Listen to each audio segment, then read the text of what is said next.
Greetings, friends. Welcome back to the Crypto Damas Astrology channel. I'm Crypto Damas here, and we do a lot of work on financial astrology and just educating people about astrology and some of the upcoming astrology events. We've got a world famous astrologer here today with us, Lynn Bell. So grateful that she was able to join us today. She is a very well-known psychological astrologer. She's known for teaching at the Center for Psychological Astrology in London for many years. She's known to be carrying on the work of another famous astrologer, Liz Green, who was very famous especially in the 70s and 80s, I think you were saying, for her work in Well, Liz's first Jungian book. psychological astrology. Well, Liz was a Jungian, and she wrote her first book in '76. So, which was a very revolutionary book. And I was actually talking to Nick Campion recently, and he was saying, "Oh, it's the greatest book since Ptolemy." And he's teaching a university course, uh, And and which book is that? Saturn.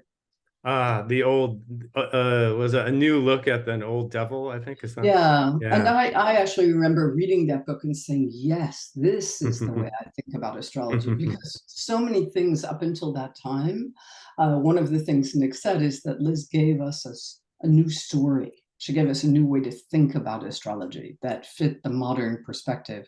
And now there's a lot of pushback of that, but I think that people have no idea how important that was, how revolutionary it was. And Sure. With the younger generation, of course, the sort of Hellenistic astrology is all the rage right now. But Lynn is going to give us a different perspective on things today, and maybe one you haven't heard before. She's also a well-known author of many books on astrology, including a great book on solar returns that I found thank very, you. very helpful personally. She's lectured at conferences all around the world, including NORWAC and ESAR recently, where I always been impressed by her addresses and her lectures. So we're going to talk about Venus retrograde today, and then later I'll ask you if you have any classes or any workshops, and people can go to your website and stuff like that. But today we're going to talk about the upcoming Venus retrograde in Leo, and this is a big event coming up. There's a lot of stuff coming up over the next couple of weeks. We've got Pluto is going to be in the bendings between the nodal axis right around the Yeah. same time that Venus is going to go retrograde. Mars is going to oppose Saturn and then trine Jupiter. Kind of an action-packed end of July. There's a lot of different things going on. But one of the bigger factors is Venus turning retrograde at 28 degrees Leo. So just to give some basic setup here, Venus goes retrograde for 40 days, approximately every 18 months. The previous two Venus retrograde periods were one, I think we all remember, was December and January 2021 through 2022. That was a very difficult one as it made a station conjunction to Pluto. And Right. as we saw, that was the time when the Omicron fear was running rampant around the world. We were right at the peak fear of the pandemic period. And I think that Venus retrograde was quite difficult. Also, that was a very important turning point for global financial markets as the stock market turned down during that Venus retrograde period and kept going for the rest of 2022. The one before that was June and July of 2020. And then there was also a very similar one that you might want to look at in July and August of 2015, because that was almost in exactly the same point in the zodiac. It was just a few degrees off there. So we may have a lot of similarities in some ways to the July-August 2015 Venus retrograde, but the aspects will be different this time. So, Lynn, I'm going to turn to you now and just say, like, first of all, let's just talk about the basic symbolism of Venus in psychological astrology and maybe how that would differ from some of the other astrology traditions. Well, I don't. Yeah, I think Venus is a planet that most people agree upon. That it does have to do with your relationship life, and actually, I would say that most psychological astrologers would be influenced by Rujar, and Rujar's idea of Venus and value, like what we value most, how we, and Venus being a process of both how we connect to others, but what we love in the world and how we are received by others and loved by others. Mm. Um, So a Venus retrograde is always working on our values. Mm. And of course, each of us, everyone will have the retrograde. I mean, this retrograde is interesting. You pointed out the connection to 2015. There's a tiny difference, though, because the retrograde in 2015 was at 0 Virgo. Zero So Virgo, this yes. is the first retrograde that's entirely in Leo from beginning to end. And of course, the cycle repeats every 8 years. Uh, that Venus having this almost nearly circular aspect, this is a really regular process. And of course, there's a wonderful astrologer, Ariel Gutman, who's done a book on the whole Venus, what she calls the Venus star points, Mm. these points of retrograde, and uses them as very Mm, powerful points for evolution during each 18-month period. mm, And I would direct people to her work because I think what she's done is fantastic mm. on that. So this is you're kind of talking about the Venus synodic cycle, basically, right? Yeah, well, I think it's a regular thing that every Yeah. 8 years. I mean, because Mm, I work with solar returns, I became very aware of mm, this 8-year rhythm of Venus, that your Venus will return on your birthday every 8 years in the same mm, place. So I just started noticing those patterns, because when I started astrology, we didn't look so much at the sky and the synodic cycle. But of course, in a lot of mythological traditions, one of the things that's important is this shift in perspective of Venus, that mm.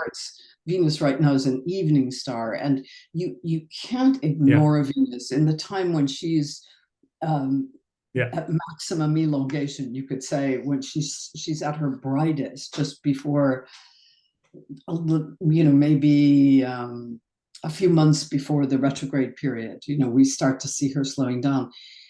But there's then this precipitous dip and then disappearance. Then she doesn't appear in the night sky for quite a while.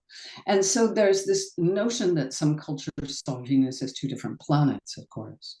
Mm, The Mesoamerican mm, cultures had two different gods representing mm, morning Venus and evening mm, Venus. And mhm, the evening Venus, interestingly enough, was considered more benefic, and mm. the morning Venus more warlike. I Uh, believe I was just reading that in Demetra George, Ancient Astrology, that the Hellenistic astrologers actually had a similar perspective, although they didn't see it as two separate planets. They did see the effect as being different as the morning and evening star. yeah, and I think this is probably true. We've lost this a little bit, but normally, okay. So if I would look at a chart and I see someone who's born with Venus retrograde, okay, Mm, who's born with this cycle, very often people with Venus retrograde, depending on where they're born, whether they're in the beginning, because it retrogrades 40 days. So imagine you're born mm, near that retrogradation, right? And that means it takes that very often these people kind of feel they don't know what they want in life. mm, They're kind of going through the mm. motions, but don't Interesting. understand. They don't feel the inner motivation. And often it takes until the change Mm, in direction through progression, for something to start shifting. And so mm, there, if you have Venus retrograde, it's like you're doing things, but you're not feeling it. And I remember for mm, years I worked with someone born with Venus retrograde, and she literally, uh, she married someone who was wonderful. They had a great life, but they didn't really have any kind of erotic life. mm, She said, I can count on the fingers of my hand how many times I've had sex, and I've been married for 15 years. mm, And when her progressed Venus changed direction, she turned into a totally different woman. She decided that she was going to make that part of herself come to life.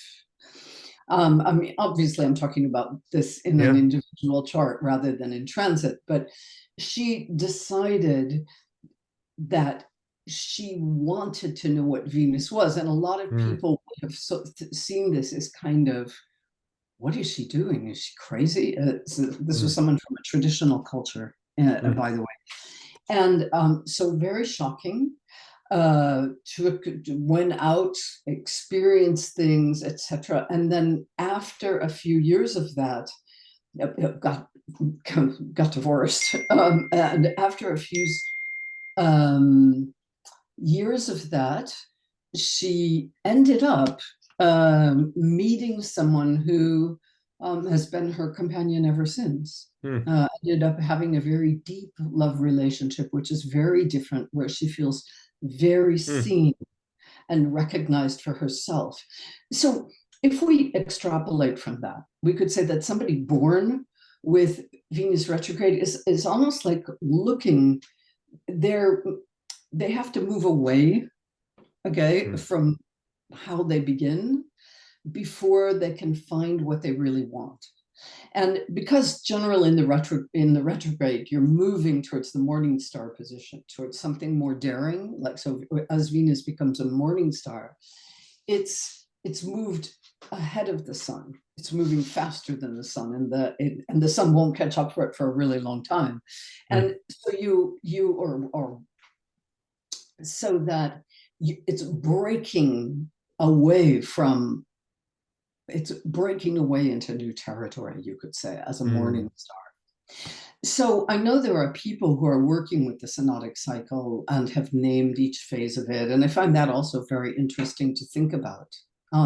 But many years ago, I had a book that was published in 1819. And it said, by Raphael, and it said, when Venus is oriental, when Venus is occidental. And I was like, what's that?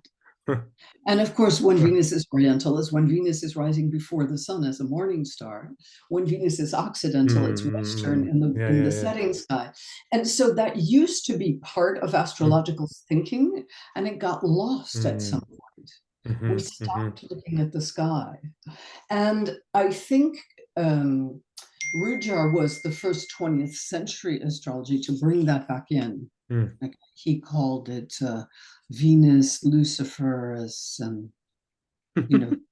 Hesperus. He had different names for this. Right? Interesting. So yeah, there's a lot. Technically there's just what we're talking about. I mean, first of all, you're talking about this technique where you use when a planet in a person's progress chart makes that station and then changes direction, right? So you're using that to illustrate this, but that's a very interesting technique, by the way, that people should use. I know that was a really important turning point in my life when actually Venus, in my progressive Venus turned retrograde. That's when I got very interested in financial astrology. Oh, how that was in the fall of 2017. Before that, wasn't really, I was kind of aware of it, but it wasn't, that's when I started the financial astrology project, was right when my progressive Venus turned retrograde. Oh, how interesting. So that's a really interesting technique.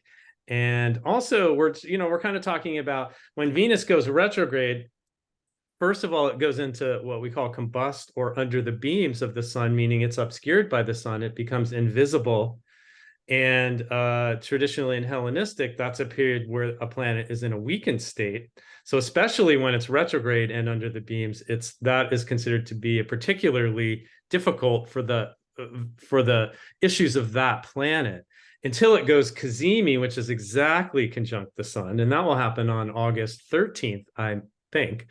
And that is when it's in the heart of the sun. The planet has a kind of a superpowers for a period of a day or two, or sometimes longer, depending on the planet. And then it becomes the morning star, I believe, and goes back under the beams for a bit, becomes invisible, but now it's like gaining strength. So when you could say maybe it only becomes the morning stars once it becomes visible. When the rising, but it's making that pivot. It's making that pivot when it crosses the sun. So that crossing of the sun happens, the cazimi happens right at the middle of the retrograde period. So anyway, I'm just saying there's all these kind of technical things that happen along the way of the retrograde, and each one of them has a specific kind of symbolism. Right. And you could say, in a way that each of those, and Ariel calls these star points, the conjunctions, the inferior conjunctions, which is that Kazemi moment you were just talking about, the exact conjunction, which happens at 20 plus degrees Leo on August 13th. I mean, and it may be Yes. a day off if you're in Australia, Right, right, of course. Yes. adjust your calendar. But I think you could, that's the moment, that's a moment where some new, you could say some new love affair is sparked by that perfect conjunction between Sun and Venus. But another way to think about it, I think in 20th century astrology, we didn't think of a Sun-Venus conjunction as a negative for Venus. It was rather a power for the Sun to have Sun-Venus, to be able to draw. Well, it's good for the Sun. Right. It's good Is it good for Venus, though? That would be maybe where there would be disagreement between the traditional and the more psychological modern, right? Yeah. You guys don't, and psychological combust is not, you don't consider that to be unfavorable. Is that what you're saying, essentially? Yeah, I wouldn't consider that to be unfavorable. I would, and again, there are two conjunctions with the Sun. There's one where Venus isn't retrograde and one where it is. And when Venus is retrograde, it's coming back into a new relationship, but the visibility of that relationship isn't immediate. So we could invite everyone here on August 13th to have, if you have a practice of meditating or paying attention, to really be noticing what's coming through to you, what's coming towards you on that day. That's one way.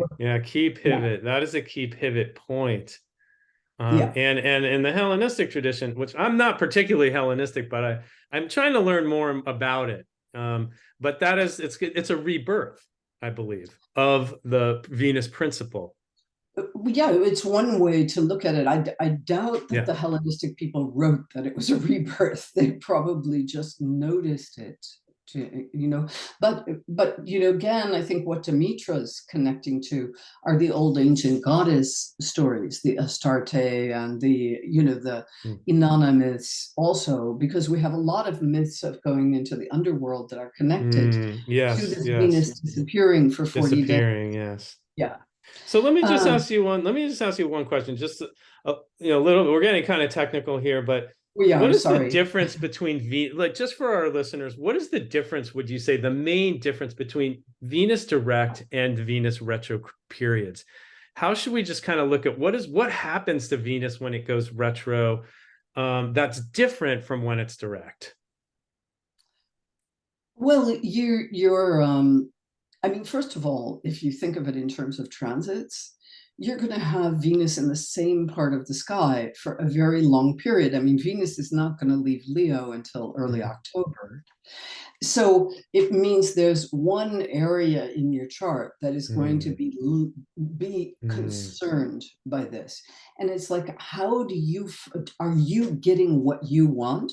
I think the Venus retrograde period initiates a questioning. Are you getting what you want in this area of your life? Is this the way you want things to happen? Right.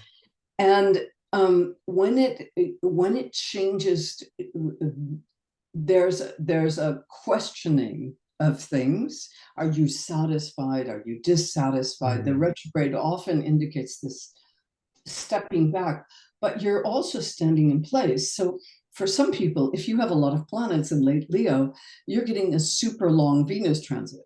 Another way to think of this is that you're getting the magic of the planet for a long time in this area of your chart. And since Venus is a benefic, it isn't, I don't think the retrograde is automatically negative. Okay. I wouldn't say, what I would say is that it has a lot more power as it begins to move forward, because there's more clarity about what you want and where you're going. Okay, so that would be how I would negotiate it. That there's and a Venus retrograde very often begins with a kind of nostalgia, sort of.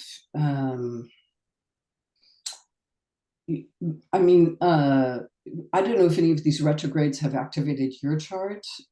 Robert. There have been some that have been in Capricorn, and some that have been in Gemini, and each of the five retrogrades are in Mm, different signs.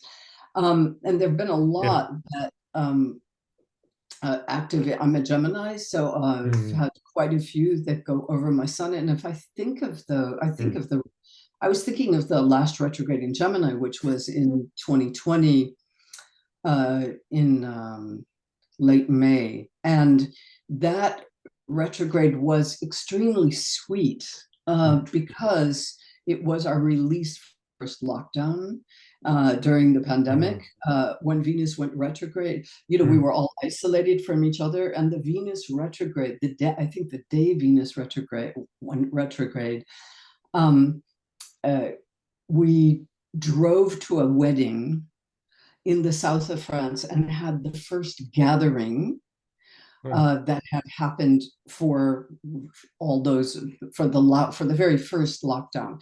And there was this sense of an incredible, mm, like almost a risk taking of coming back into connection, of mm, reconnecting with something that had been lost.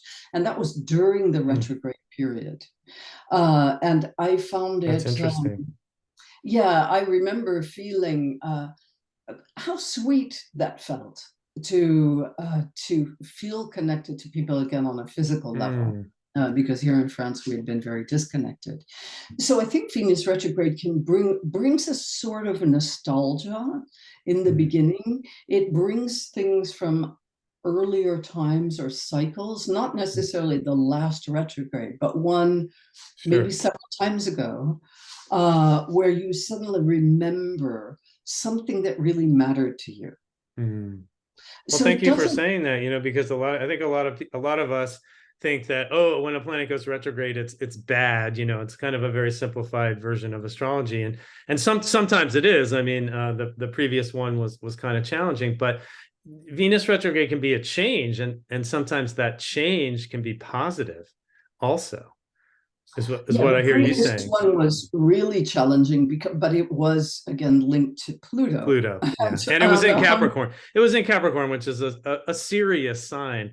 Um, so but yeah, I'm and it was reminded of also, like the Vedic astrologer Dennis Flaherty once said to me, he said, it's not about whether something is good or bad. Everything is good for something. And what is Venus retrograde good for? I think is a good question we can ask ourselves. Um, and yeah, sometimes it can bring, it's famous for bringing people from the past back into our lives, old right. flames, old lovers, old friends that we haven't connected with in a long time. And that's, I think, sometimes one of the more positive aspects of Venus retrograde.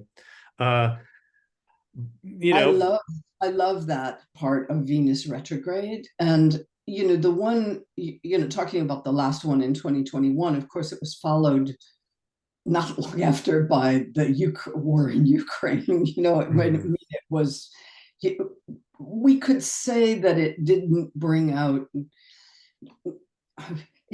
the best in people, on lots of levels. yeah, that was Uh, a particularly challenging one for me personally. I remember it very well.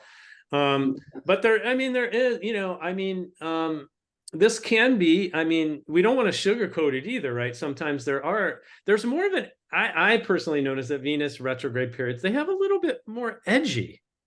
Um, you mhm, know, and one of the things that, one of the things I think about with Venus is also like is comfort. mm, And sometimes we're a little more uncomfortable during Venus retrograde period. Could be psychological, could be physical. We're like a little more restless. We're a little more edgy. We're a little more uncomfortable. It's harder. Like sometimes the things that usually bring us comfort don't work during the Venus retrograde period. And that's, again, is that a bad thing? Maybe we have to ask ourselves why those things aren't working right now, and what can really bring us comfort. I think another thing that Venus retrograde is famous for is like kind of bringing up bringing up issues in relationship that maybe bringing up issues that haven't been resolved. And it's can be a testing time for some relationships, of course, depending on the placements. Do you have any thoughts about that kind of famous quality of the Venus retrograde? The going back to old relationships, yeah, because I think what's happened is in every Venus cycle. Or no, old issues coming back Oh yeah, old within the issues coming back. relationship that haven't been resolved. Oh yeah, they're really that's absolutely um absolutely key in this cycle. And again, I'm going to talk about what I notice in clients is clients start to talk to me about the Mm, past. They mm, say, well, I wonder, I did this at this time. It's not necessarily a perfect lineup with Venus. It's not mm, perfectly lined up as we'd like it to be, maybe. But people will start talking about something or feel a longing mm, for something that was a mm, big part of their life. And if that longing, or maybe they're feeling a longing for something they've never had, and are noticing the absence in their current life. So you can go towards the past, or you can go towards an old dream. But again, mm, it's like, what is it that's supporting you? What is it that's supporting you to love your life? mm, So the Venus retrograde is actually revealing sometimes what you don't like about your current mm, situation, and your mm, discomfort has to mm, do with the fact that there's something that really matters to you that you've forgotten, or mm. that you've allowed yourself to forget. That's some deep stuff. See, this is that Jungian psychological perspective Yeah. that's really penetrates. Yeah, Um, yeah. Now, yeah, I mean that's interesting. That's interesting. I'm going to think about that quite a bit over Right. And this so, period. so a lot of times people have been really, I really want this, I really want this. And the Mm, Venus retrograde was, well, do I really want this? mm, And that's why relationships can go through crises, mm, because that whole sense of, is this relationship really corresponding to my deeper sense of myself, right? Or to some idea yeah, of myself that I need to feel good about. Because it can also be lived on a sort right. of, walking away, from something, feeling a Mm, basic disappointment in mm, something, mm, like what mm, really meant, like having this idea, having put so much effort into this, is this really what I'm looking for, right? And sometimes it can be going back to an old pattern in a relationship, which is not very mm, nice either. mm, Like something you haven't worked out in your own ability to be loving in your personal mm. life, right?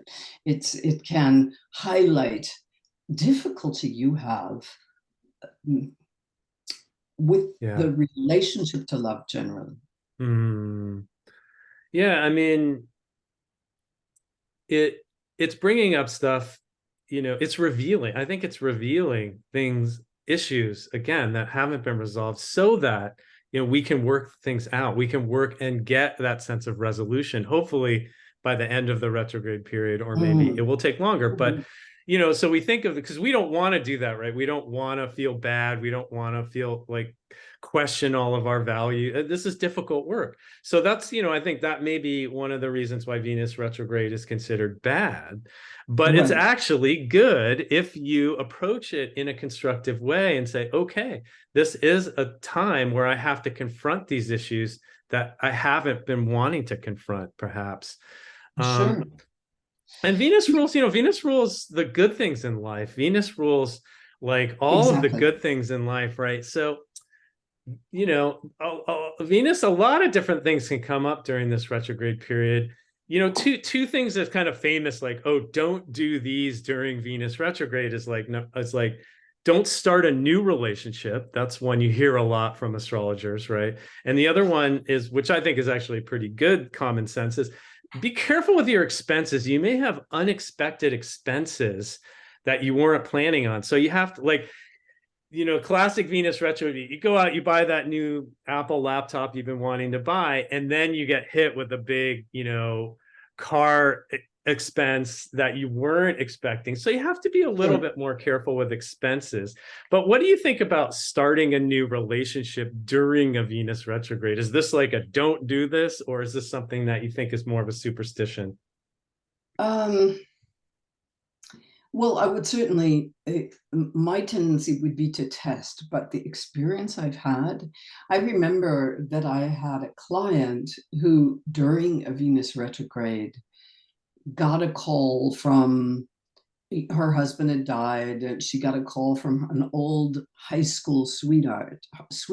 This is a typical Venus retrograde story, who called her out of the blue after God knows 40 years or something, like some really long period of time. Wow. And they met and ended up getting together. So now they may not have started a relationship with Venus retrograde, but they reconnected with Venus retrograde. Yeah. And I think, yeah, I think it again, I would say it's not always bad. It's almost picking up a thread that got dropped and weaving it back into the picture of your life. And so the Venus retrograde can actually have this function of finding something that's been missing. So sometimes you do it in a kind of impulsive or extreme way, like, I'm not getting enough of this, so I'm going to go for it this way. And you end up acting in a way that's contrary to your fundamental value system. If you're too impulsive, or you act too quickly, or you do something you've never done before, you may be trying to repair something that actually needs a deeper process. So that doing it too fast or quick or impulsively, yeah, I would be careful of that. And then I think a lot of it depends on the sign the retrograde is in. I mean, each Venus retrograde is in a different sign. There's 5 of them over an 8-year period, or sometimes they cross a sign boundary, right? And you really want, like the one in 2018 that went from Scorpio to Libra, for example. Venus was retrograde in Scorpio and went direct in Libra. So it went back from kind of an intensity to a more balanced connection between people. You could say there's an invitation there. I mean, that's not all that's going on, but yeah. Well, that was an interesting one too. Yeah. Yeah. So that's a good segue though, because we haven't really talked about Leo here. Right. So here's your opening. Give us some thoughts on just the, Venus and Leo, just first of all, just Venus and Leo, the idea of Venus and Leo. Well, Venus and Leo is, of course, wanting to be crowned, or wanting to be recognized as at the center, as it's like maybe everybody has this moment of wanting to be seen as carrying part of the Venus archetype, whether that's kindness or beauty or love or wealth, all of these things that, as you say, Venus gives us. And then there's that, I think Venus retrograde always says there's always a time for us to step back from the thing we've gained. All right. And so with Venus and Leo, you may not want to step back from center stage, so the retrograde is not so. I would say in this one, you're particularly working on that Venus Sun relationship. Like, how much do I give the other? Right. How much do I get for myself? And yeah, that's interesting, because the Sun, of course, will have dignity by rulership of Leo. And the conjunction to Venus, like you said earlier, helps the Sun. So the Sun is going to be very happy in its own sign and getting a blessing from the conjunction to Venus. Right. So you could say that this Venus retrograde maybe more has to do with whether you're recognized for the right reasons. Or whether you feel that the light you're getting is a true, I suppose. as Mm, reflecting the fundamental value you have, or it's shifted to a kind of, have you seen me? How much attention can I get? Yeah, like the worst of Venus and mm. Leo. I think Venus and Leo is a Yeah. very generous Leo, a very generous sign, generous placement. Um, but we all know that every sign placement can have an extreme, which is kind of me first. I think it's very interesting with the writers, the actor strike in Hollywood. That's Oh, just been announced just as Venus is slowing down, oh, and that's interesting. That's interesting. yeah, I was just listening to that story yesterday. and the whole fear of actors who about the big thing they're negotiating right now is AI. Yeah, Is their personal image right. used or being And replaced, that basically? has, that really ties into Pluto and Aquarius. And of course, that's a whole different talk.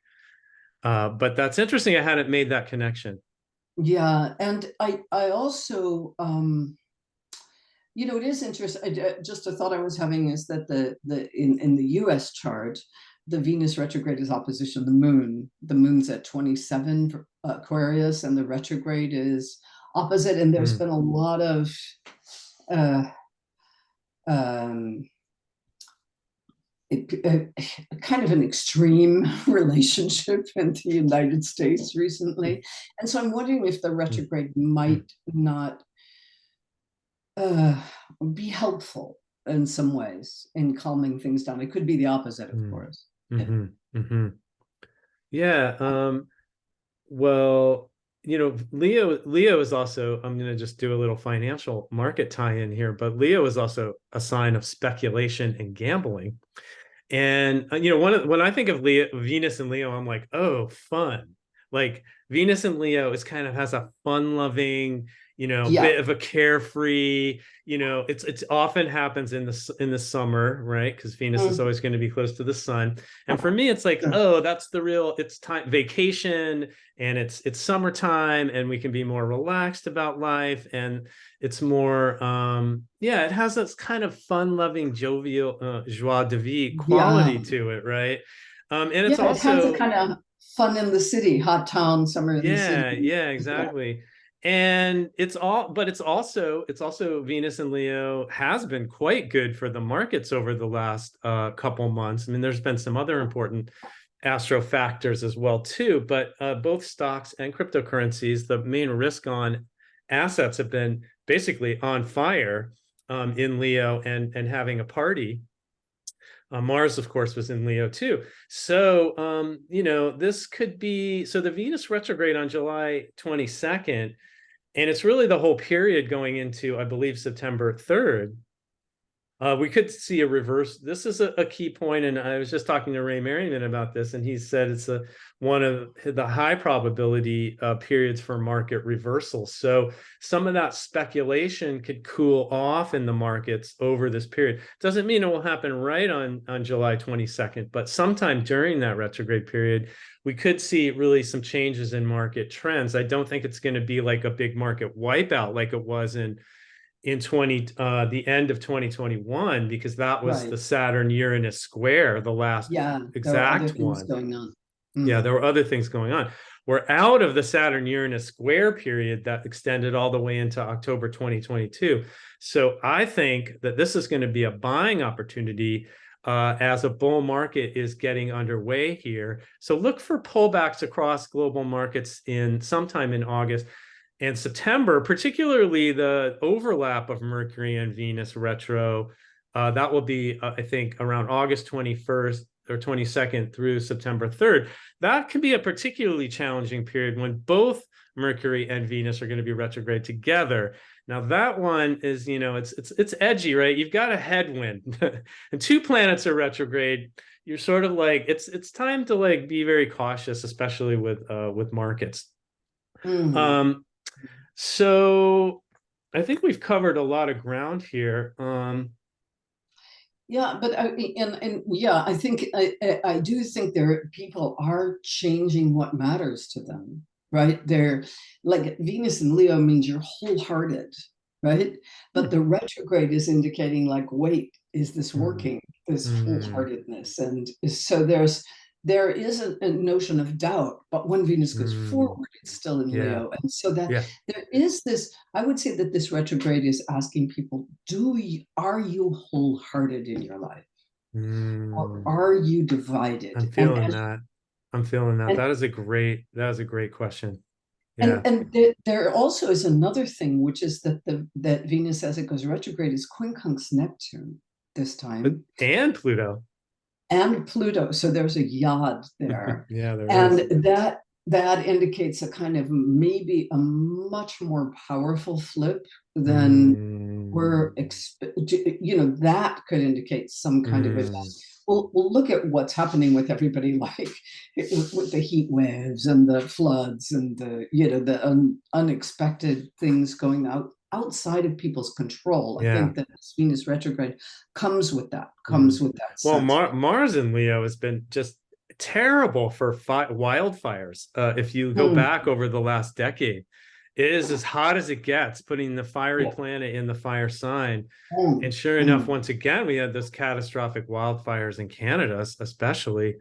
Um, but yeah, that's interesting because not only is there that yod there, but as there's a lot going on as I open the interview with, right? You've got that Mars opposition to Saturn 2 days before Venus goes retrograde. So Sure. that's quite edgy. Yeah, Uh, it looks a little dangerous this week, actually. I have to say, it doesn't look like people, it's like what people want to have mm, happen immediately. I mean, it does look mhm. like, oh, what's getting in the way of my desire to come out completely. And how do you work with the yod in financial astrology? Do you find that that's important? I can't say that I have done a lot of research on that specific question. Mhm. I know that Judith Hill says that the quincunx is extremely important in medical astrology and that it's just an underutilized aspect in general. But I Mm. can't say I've done a lot of research on yod aspects for financial.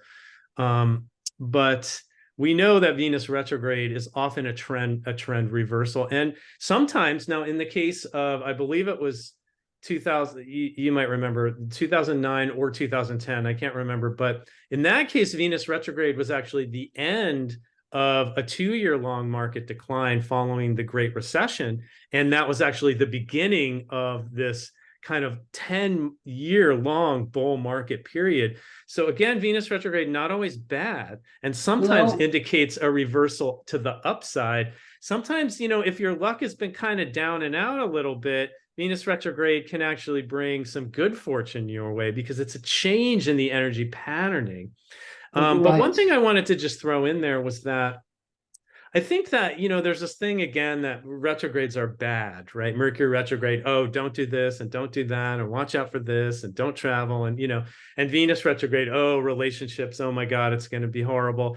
But, I think there's this thing in our culture where we always want to be moving forward, right? And if we're not moving Right. forward and making progress and doing and being, working on shit and working 60 hours a week, and then we feel like we're not a success or we're not a failure or something like this. But astrology teaches us, I think, that retrograde periods are a time for reflection and maybe like calming down a little bit and like slowing down, right? The planets are slowing down during the retrograde periods. They are. And We're sometimes, reflecting. Yeah, I yeah, we think have we're unfinished also business that we may we're, need to attend to. And that's not bad. It's just like part of the natural cycle of life, right? So I'm trying to, I want everybody to kind of like, this thing that retrogrades are bad. I'm just trying to like approach it in a different way and say, hey, this is a natural part of the cycle where you need to slow down and reevaluate, right? And I think you were, saying that in many different, more subtle yeah, but ways. I also think there's something we're looking for. I mean, I would Mm, say that and maybe what you're saying is that some retrograde cycles are the beginning of an up. It's because people are mm, looking for something that will bring the joys of life back their way. mm. Uh, and Yeah, and that's yeah. I'm really right. feeling that. I'm really feeling that particular. view. Yeah, and what's the thing you're missing? What's the Mm, thing you've forgotten here that needs to be brought back in? And I would say this is more with Venus retrograde than with Mercury retrograde necessarily, right? sure, Not all planets are alike. sure. Um, and that there is a piece that has been missing. So Mm, you're hunting for it. Now, the way you do it depends on the sign involved. And I also want to say that Venus in Leo is also looking for something that can move forward with, I talked about being wholehearted, but also with a kind of dignity, mm. right? Being Yeah, you want to, there's something, Leo wants something special. It wants to feel something big, grand gestures. And um, yeah, like you said, wanting to be that center of attention and really being yeah, adored. I think really being right, adored, right? We want to be absolutely. adored with Venus and Leo. Or adore, it's a kind of I was talking today about I mentioned earlier this notion of disappointment. Okay, because I do think with the quincunx to Neptune that Mm. will be coming up in the next week, like that. I think that It's that already partile by degree right now. yeah, right. So it might be something to pay attention to, and what's under. A question I would ask is what's Yeah, underlying that, yeah, and where can you right. go? Where can you go to shift that? Well, let me Okay, ask you, just we're getting a little long on time here. I want to sure. wrap it up, but I want to ask you a question. Let's end on this one. Every retrograde period, not only in a different sign, but it's going to make different aspects. And you pointed out the yod, or we both pointed out Hmm. the yod, but Hmm. the also Venus is going to square Uranus, and then it's going to Right. make a pretty long, almost 1 month long square to Jupiter in Taurus. Yeah, Now that's pretty that's like going to important. be interesting to navigate, right? Because Yeah, that square of the benefics, to me, it's like too much of a good thing, like over the top, especially in Leo, like sure. overindulgences, and you can go crazy with like, buying like luxury cars and fancy watches and drinking the best wine. It has a very overindulgent kind of a feeling to it. Do you have any thoughts on the aspects that Venus is going to make? Yeah, I think that there might be some. I mean, it is possible that the yod brings this sense of losing something or things going in a counter with the retrograde, the Mm, combination going in a direction counter to what you were wanting or hoping for. And then as Venus retrogrades in square stations, square Jupiter, yeah. you have a kind of overcompensation, like Mm, which could be a kind of acting out, which could be excess, extreme yeah. behaviors in lots of Yeah. different areas. I'm a little Uh, scared of that one. But well, I mean, it's as far as like how, a square of the benefics is not, it could get a lot worse, right? It's not the worst thing yeah, that it could can get happen. worse. I mean, I think you just maybe want to do a little checklist, like for different forms of partying or as you said, overspending that you're going Yeah. to end up regretting or things like that, because there is a kind of coming back, but there's also this, you know, party while you can feeling with Venus square with Venus square Jupiter. The world's coming to an end. Let's go party. I mean, uh, I, I certainly Yeah. hope that's not what it is. Yeah. How would that, how do you think that would affect the relational aspect? Well, I think uh, given these aspects, I wouldn't necessarily tell people to avoid being there is a sense of, I do think that people go back. I mean, I was working with a client yesterday who said, oh, I broke up with my a partner a year ago, and we've just started talking again, right? And that's the Oh. kind of thing I'm hearing. Now Venus is slowing down right in the sky, and Mm. you can tell that with this person. And I said, well, are you thinking you might want to get back with this person? That's like, no, no, no, no, no. And, Mm. but there's a need to go in there and explore certain things. Mm. So maybe Mm. in the Mm. case of that person, I would say that she's dealing with something that was disappointed so that she can free herself. Venus Mm. retrograde square Uranus, Mm. then square Jupiter, to then take a risk again as Venus goes direct. Mm.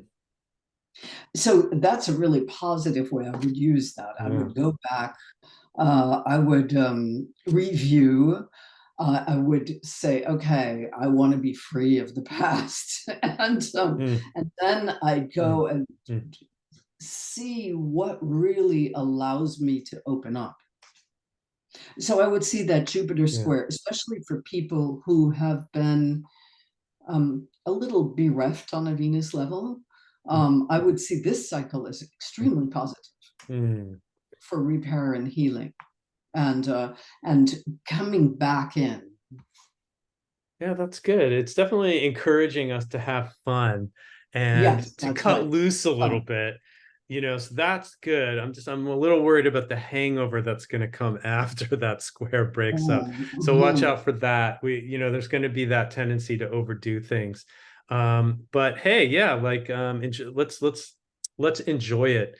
Let's enjoy it, but be careful not to go completely overboard, I think is the I think it's going to be hard not to go it's overboard it's in almost like, this yeah, right. It's almost particular. like saying you have to go overboard maybe to learn there's some important lesson in that, and you'll find moderation and balance through that. Sometimes we have to Yeah, overdo it. yeah, yeah. It's not exactly. Yeah, I wouldn't say it is interesting that there's Mars Saturn going into the retrograde. Like up something stopping me here, and then Mm. it's stopping me so I can let myself go. Well, it's got that, Mars has that, it's got a trine from Jupiter, so that can mitigate that opposition a bit. It's Yeah, not going to be yeah. as tough. And I think the big question for financial markets right now is, yeah, do we see a reversal on Venus retrograde, or does the markets continue to rally into that really exuberant Mars Jupiter trine on August 1st?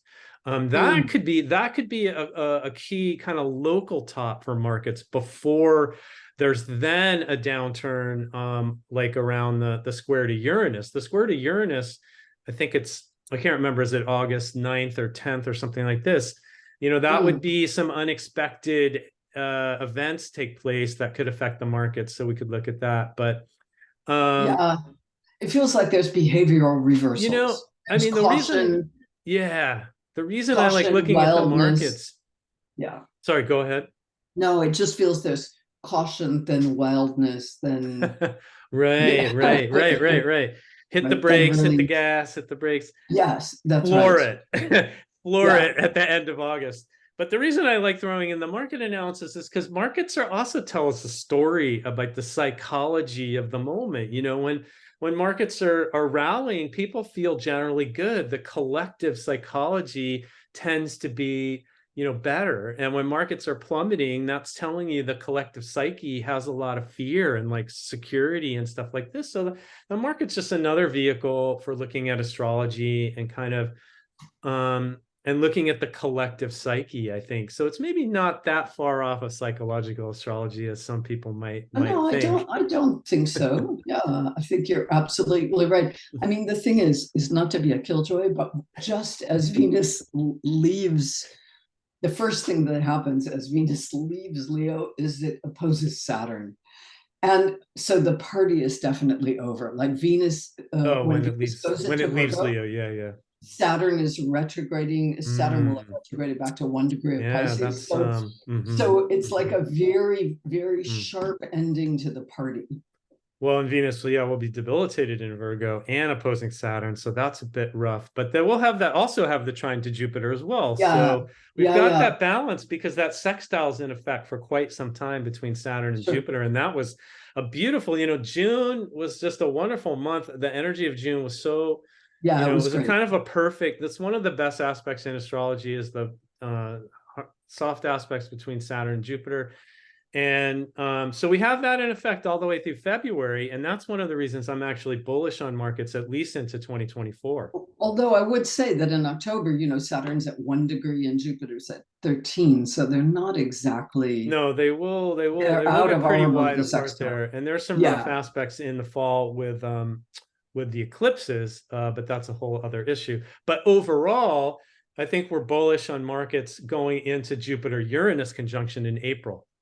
Okay, We great. don't see any. I think, and maybe you see it differently, but I don't see any big problem until Saturn and Mm, Jupiter square in July and mhm. August of 2024. So I think the markets we had last year was a horrible year, and I think the markets are ready to make a nice rebound for an extended period That's here great. That going into sounds really 2024. hopeful. Yeah. Um, Okay, great to talk to So, yeah. Oh, thanks. This has been such a great conversation. I think we covered a lot of ground here. I can't really think of anything else. So hopefully this has given our viewers some ideas about how to approach this Venus retrograde period. And I think there's a lot to really think about and consider deeply here. And I just thank you you. so much for your insight and your wisdom. And I mean, Lynn's been practicing astrology. I've been practicing astrology for 23 years. I think that Lynn has been practicing a lot longer than that. Yeah, So like she's over 40. So I'm sort over of, 40 years. So there's yeah. a lot of experience. She's been through a few Saturn returns. So a lot of I experience don't here. count anymore. Yeah.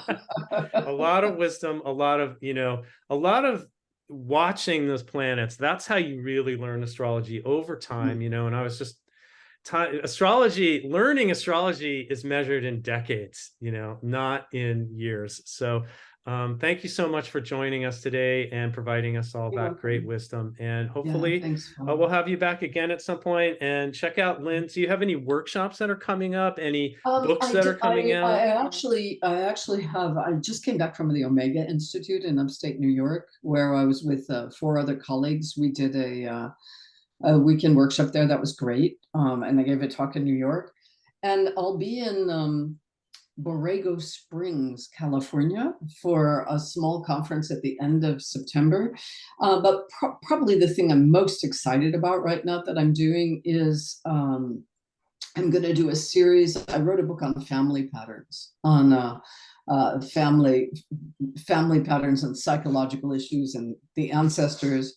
And I'm going to be doing a series of 3 webinars on family patterns beginning at the end of September. So beginning September 23rd, one at the end of October, and another December 2nd. And I'm very excited about that because it's work I love. And I'm doing it for Astrology University. So my website's Awesome. lynnbellastrology.com. I don't think that's up yet, Oh, but I'll be writing because it doesn't start until September. So I'm starting to work on the publicizing it. But if you're interested in that, very different than financial, but maybe not. Uh, I think that's going to be a very exciting series. awesome. All right, guys, lynnbellastrology.com. Go check it out. Mm. And yeah, thanks again for joining me today, and happy Bastille Day to you and all of our Thanks. French Vive la followers and France. listeners. Vive la France. Vive la France. Okay, Liberté, Lynn. égalité, fraternité. Voilà. All right. Okay, we'll see you soon. Take care, Bye. everybody. Thanks for joining us today. Okay. Well,